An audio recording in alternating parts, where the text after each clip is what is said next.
Nimesema pole sana kwa mtoto wangu. Alitolewa kwa mkono wangu kama nimempa chakula aweze kukula. Nyathina ni uko ngwenyu kata kuon. Hakuchuna hata ugali.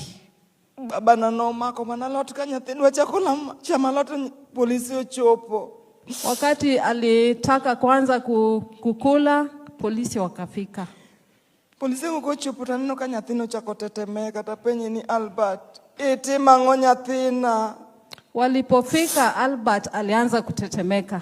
Mama yake akamuuliza, Albert, umefanya nini mtoto wangu? Nyathina nokwera ni mama anonge gimatimo, mama onge gimatimo. Akasema, mamangu mimi hakuna kitu nimetenda. Taworo ka nyathino dhika polisi makoro thone mud aduoke godo dala. Aworo sana gima jongi otimo na ok ne gipenje kata ni unithinda die odu yawa. Sasa nimeshangaa vile polisi walimchukua, wangemuuliza hata uko na watoto wangapi kwanza. Koro sani adwa tingo maiti adoko godo dala. Sasa ninabeba mwili wa mtoto wangu kurudi naye nyumbani.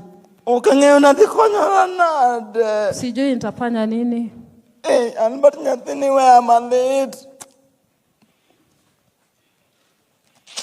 Ukangeo na dhichako kikanye. Sijui nitaanzia wapi.